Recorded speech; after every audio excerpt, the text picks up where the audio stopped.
Hi friends, Ayyanar துணையில் நாளைக்கு என்ன நடக்க போகுதுன்னு பார்க்கலாம். வாங்க வீடியோக்குள்ளே போகலாம். நம்ம சேனலில் இன்னும் சப்ஸ்கிரைப் பண்ணாதவங்க சப்ஸ்கிரைப் பண்ணிக்கோங்க. சேரன் அண்ணா ராகவ் கிட்ட இவ்வளோ உண்மையெல்லாம் போய் அப்படியே சொல்லிட்டு வந்திருப்பாருங்கிறத நிலா எதிர்பார்க்கவே இல்லை. ஆனால் சேரன் ரொம்ப யதார்த்தமாக நிலாவோட ஆஃபீஸர் தானே அப்படின்னு சொல்லிட்டு ரொம்ப யதார்த்தமாக நடந்தது எல்லாம் சொன்னது நிலாவுக்கு எவ்வளோ இடைஞ்சலாக இருக்குங்கிறது பாவம் அவருக்கும் தெரியல.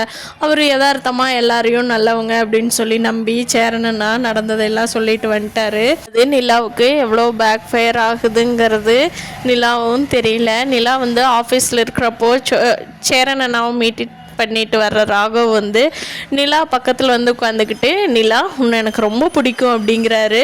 நிலா வேகமாக ஷாக் ஆகி எந்திரிச்சு நின்றுட்டு சொல்கிறாங்க, ராகவ் நான் தான் ஆல்ரெடி சொன்னனே என்னோடய ஹஸ்பண்டு சோழன் தான் என்னோடய ஹஸ்பண்டு, அவரு கூட தான் நான் இருக்கேன், எனக்கு கல்யாணம் ஆயிடுச்சுன்னு உங்கள்கிட்ட சொன்னனே, திருப்பி ஏன் இப்படி என்னை அப்ரோச் பண்ணுறீங்க, இது நல்லா இருக்கா ராகவ் அப்படின்னு சொல்லி நிலா கேட்குறாங்க.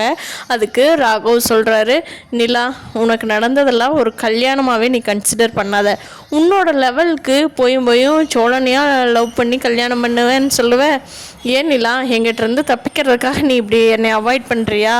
நான் கேள்விப்பட்டேன், சேரன் அண்ணா எல்லாமே சொல்லிட்டு போயிட்டாரு.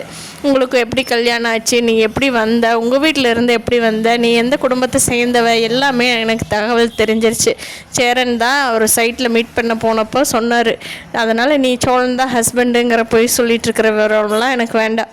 இன்னும் ஒரு இயரிங்கில் உங்களுக்கு டிவோர்ஸே ஆக போகுதாமே அப்படின்னு சொல்லவும் நிலாவுக்கு ரொம்ப ஷாக் ஆயிடுச்சு.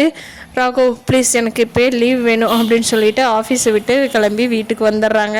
வீட்டுக்கு வந்துட்டு நிலா அவங்க ரூம்லேயே இருந்து ஒரு மாதிரி டென்ஷனாக ஒரு மாதிரியே இருக்காங்க. சேரன் அண்ணா, சோழன், பாண்டி எல்லாருமே வேலையிலேருந்து வந்ததுக்கப்புறம் நிலா அவங்க ரூம் இருந்து வெளியில் வர்றாங்க. அப்போது சேரன் அண்ணா, ஏம்மா இன்னைக்கு உங்கள் ஆஃபீஸரை பார்த்தம்மா, ரொம்ப நல்ல மனுஷன் போ, அவர் ஒரு ஆர்கிடெக்ட் விஷயமா எங்கிட்ட பேச வந்திருந்தார், டீட்டெயில்ஸ் எல்லாம் சொன்னாருமா, நான் அப்போது டீட்டெயிலெலாம் கேட்டு வந்தேன் அப்படின்னு சொல்கிறப்ப, என்ன யாருக்கிட்ட நீங்கள் யதார்த்தமாக இருக்கணும்னு தெரியாதா, அவர்கிட்ட எதுக்குங்கண்ணே எங்கள் கல்யாண விஷயமெல்லாம் சொன்னீங்க அப்படின்னு சொல்லி நிலா கேட்குறாங்க. ஏம்மா அவர் நல்ல குடும்ப வெல்விஷர் தானம்மா, அவர்கிட்ட சொன்னால் தப்பா, ஏம்மா உனக்கு அதனால் ஏதாவது பிரச்சனையா அப்படின்னு சொல்லி கேட்குறாரு. அண்ணா இல்லைண்ணா ஒன்றும் இல்லை அப்படின்னு சொல்லிட்டு சோழன்கிட்ட நம்ம தனியாக இந்த பிரச்சனையெல்லாம் சொல்லலாம் அப்படின்னு சொல்லிட்டு நிலா சோழனுக்காக வெயிட் பண்ணிகிட்ருக்காங்க. நிலா இப்படி ராகவ் எங்கிட்ட நடந்துக்கிட்டாரு, நான் அவர்கிட்ட இப்படி கல்யாணம் ஆயிடுச்சு, சோழன் தான் என்னோடய ஹஸ்பண்டுன்னு சொன்னேன், அப்புறம் அவர் சைலண்ட் ஆகிட்டாரு, சேரன் அண்ணா போனவர் இப்படி சொல்லியிருக்கிறாரு. அதை கேட்டுட்டு ராகவ் ஐ லவ் யூ நிலான்னு சொல்கிறாரு. எனக்கு என்ன பண்ணுறதுன்னே தெரியல சோழன், நான் கம்பெனி விட்டு பேசாமல் ரிலீவ் ஆகிட்டுமா, என்ன பண்ணட்டும் அப்படின்னு சொல்லி சோழன்கிட்ட நிலா எல்லா உண்மையும் சொல்கிறாங்க. அப்போது சோழன் சொல்கிறாரு, ஏங்க ஒரு பிரச்சனைக்கு பயந்துட்டு நல்ல வேலையில் உங்களுக்கு திறமையாக செய்கிறீங்க, இதை போய் ரிலீஃப் ஆக வேண்டாமா, இந்த பிரச்சனையை நான் பார்த்துக்கணுங்க அப்படிங்கிறாங்க சோழன். பார்க்கலாம் ஃப்ரெண்ட்ஸ், வரப்போகிற நாட்களில் என்ன நடக்குதுன்னு. இந்த வீடியோ பிடிச்சிருந்தால் லைக் பண்ணிக்கோங்க. நீங்கள் என்ன நினைக்கிறீங்கன்னு கீழே கமெண்ட் பண்ணுங்கள். தேங்க்யூ.